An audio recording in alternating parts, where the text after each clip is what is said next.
Hello friends, welcome to the channel. दोस्तों, आज हम देखने जा रहे हैं फ्लो ट्रांसमीटर इंस्टॉलेशन।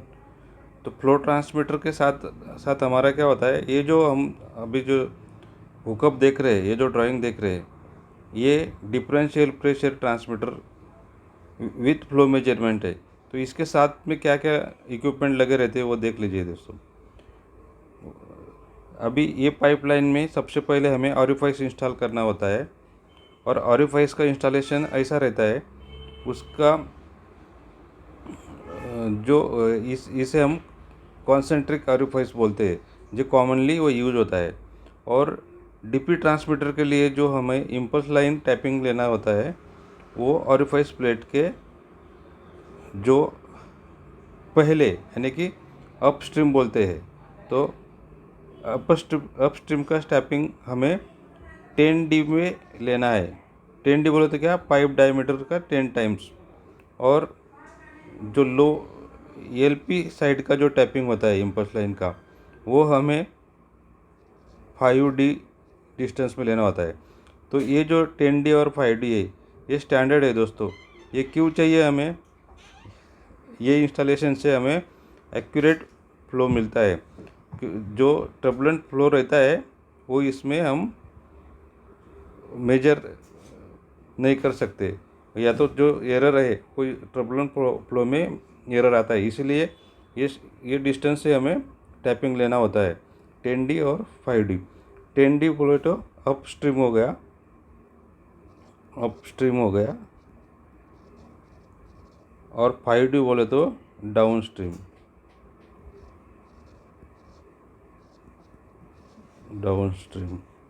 तो ये स्टैंडर्ड इंस्टॉलेशन है दोस्तों। ये हो गया ऑरिफाइस का और टैपिंग का। तो जो टैपिंग है, ये हमें जो डीपीटी लगा है, इसके एचपी साइड में हमें अप स्ट्रीम का कनेक्शन करना होता है, और एलपी साइड जो है वो डाउन स्ट्रीम से हमें इम्पल्स लाइन डीपीटी में कनेक्ट करना होता है।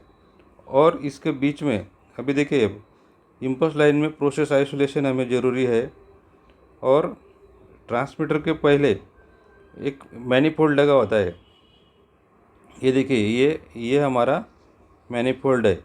मैनीफोल्ड बोले तो क्या, इसके अंदर 3 वाल होते हैं, 2 ब्लॉक वाल होते हैं। ये देखिए, ये एक ब्लॉक वाल है, ये एक ब्लॉक वाल है। और ये दोनों को इक्वलाइज करने के लिए इक्वलाइजिंग वाल होता है, ये इक्वलाइजिंग वाल है। तो इसका फंक्शन कैसा है दोस्तों? जब भी हमें फ्लो में एरर मिला या सही फ्लो नहीं दिख रहा है, तो उस टाइम हमें सबसे पहले क्या चेक करना होता है, ये इक्वलाइज वाल चेक करना होता है। जैसे कि ब्लॉक वाल, हमें दोनों ब्लॉक वाल को क्लोज करना होता है। दोनों वाल क्लोज करने के बाद इक्वलाइजिंग वाल हमें ओपन करना है, और इक्वलाइजिंग वाल ओपन करने के बाद ट्रांसमीटर का रीडिंग हमें 0 मिलना चाहिए, और ट्रांसमीटर का आउटपुट हमें 4 मिलीएम्प्स मिलना चाहिए। अगर ये सही है तो हमारा 0 सही है, 0 कैलिब्रेशन सही है। और जब हम इसको लाइन में लेंगे ट्रांसमीटर को, तो सबसे पहले हम एचपी साइड का वाल खोलेंगे, उसके बाद एलपी साइड का वाल खोलेंगे, और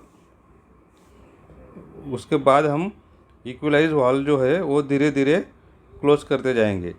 तो जैसे जैसे हम इक्वलाइज वाल क्लोज करते जाएंगे, तो हमारा फ्लो का रीडिंग जो है वो स्टेबल होता जाएगा।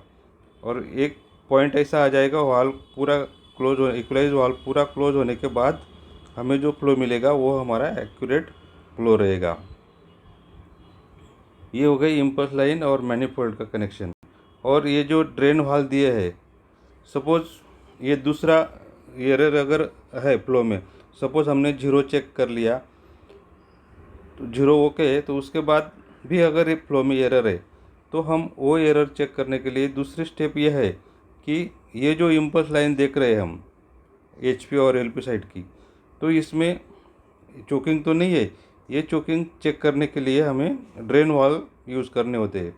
ये जो हम देख रहे हैं नीचे, ये ड्रेन वाल है। तो हमें सबसे पहले ये प्रोसेस का वाल क्लोज करने हैं। प्रोसेस का वाल क्लोज करने के बाद ड्रेन वाल ओपन करना है, और धीरे धीरे प्रोसेस का वाल ओपन करना है। तो इस तरह से ये इम्पल्स लाइन जो है ये हमें 1 बाय 1 फ्लश करना है, यानी कि ड्रेन करना है। और ये दोनों लाइन फ्लश या ड्रेन करने के बाद ये ड्रेन वाल्व क्लोज करके प्रोसेस वाल्व हमें वापस खोलना है। और वापस खोलने के बाद फिर मैनिफोल्ड के जो वाल है, ब्लॉक वाल, उसके पहले इक्वलाइज वाल है वो ओपन रखना है और ब्लॉक वाल हमें 1 बाय 1 ओपन करना है।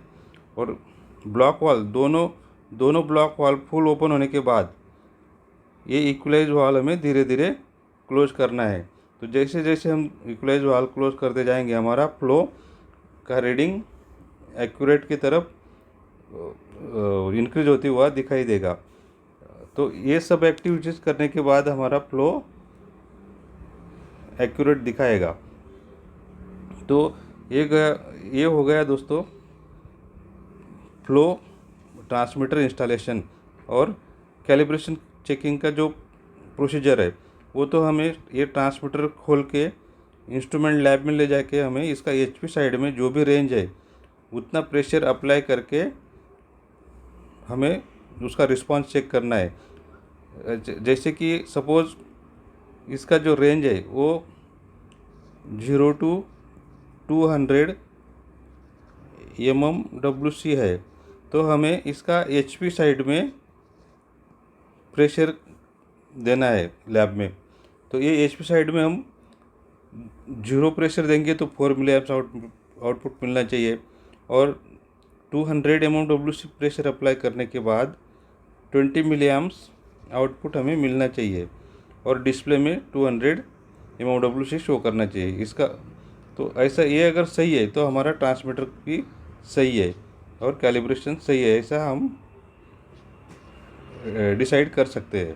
तो दोस्तों वीडियो अगर पसंद आया हो तो लाइक करो, फॉलो करो और ऐसे और अच्छे अच्छे वीडियो हम बनाने वाले हैं दोस्तों, इसीलिए इसको लाइक करो, शेयर करो, सब्सक्राइब करो। थैंक यू, धन्यवाद।